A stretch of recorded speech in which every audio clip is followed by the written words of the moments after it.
Assalamualaikum warahmatullahi wabarakatuh. Perkenalkan, nama saya Hafsah Mahmud, kelas 3B PGSD.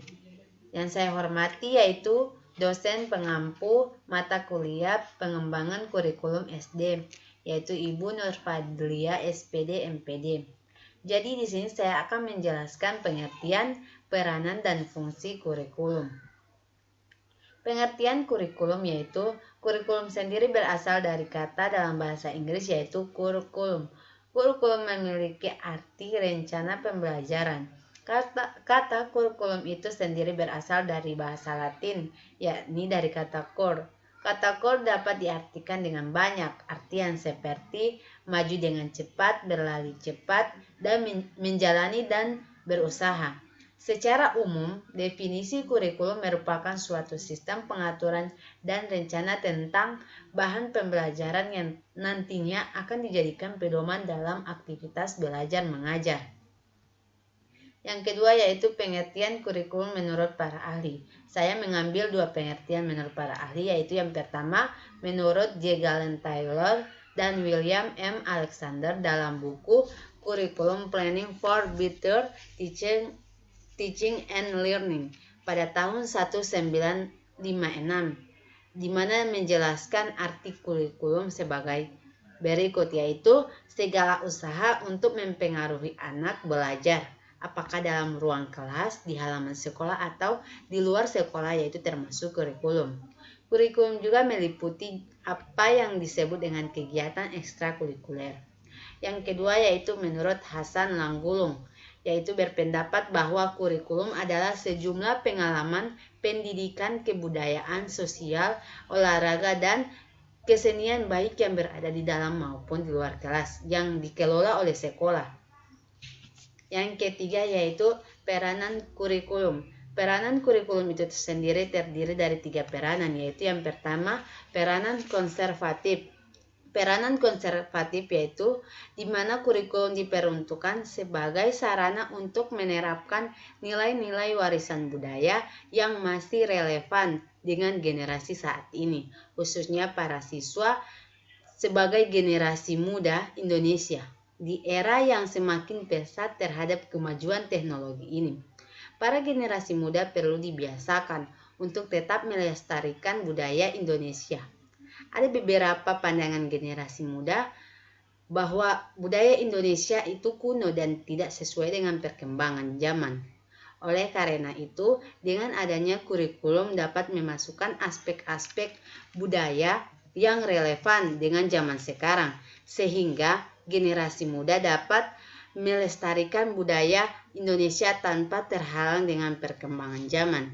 Yaitu yang kedua, peranan kreatif, yaitu peranan kreatif adalah pada era global ini dunia telah memasuki revolusi industri 4.0, di mana masyarakat dituntut kreatif untuk menciptakan suatu inovasi yang tidak hanya bertahan pada saat ini, tapi juga dapat bertahan pada masa depan.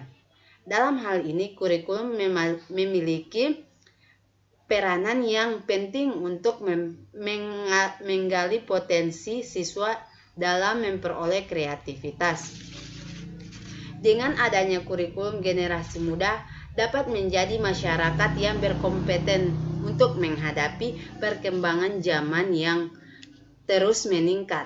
Yang ketiga yaitu peranan kritis dan evaluatif, yaitu adanya perubahan zaman mengharuskan kita untuk cepat tanggap dalam mengelola suatu hal.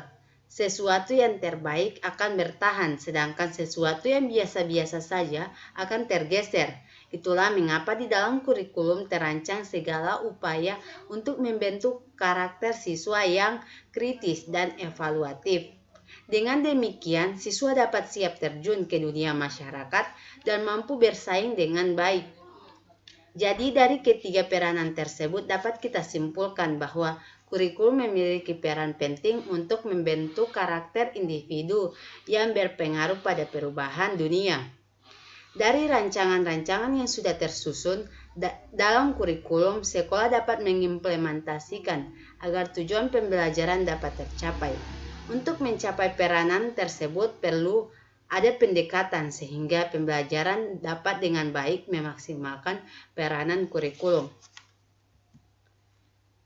Lalu yang keempat yaitu fungsi kurikulum. Kurikulum merupakan alat yang digunakan dalam pendidikan, tentu memiliki berbagai macam fungsi dalam pendidikan. Fungsi dari kurikulum tersebut adalah sebagai berikut, yaitu yang pertama, fungsi penyesuaian.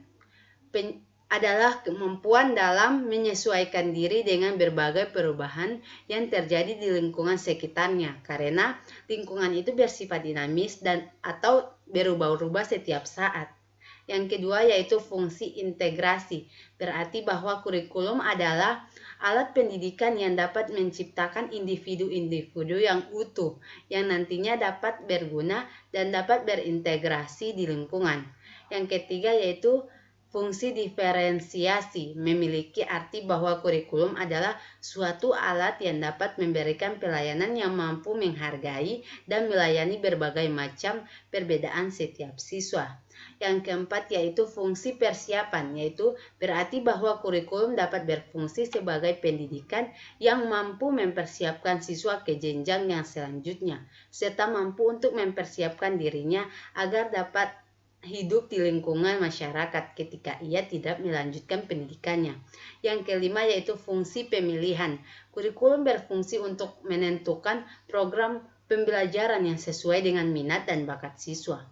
Yang keenam yaitu fungsi diagnostik, berarti bahwa kurikulum merupakan suatu alat pendidikan yang mampu memahami potensi dan kelemahan yang ada dalam diri setiap siswa. Ketika telah mampu memahami potensi serta kelemahannya, maka diharapkan nantinya siswa tersebut dapat mengembangkan potensi yang dimilikinya dan mau memperbaiki kelemahannya tersebut. Baik, sekian itu materi dari saya. Wassalamualaikum warahmatullahi wabarakatuh. Terima kasih.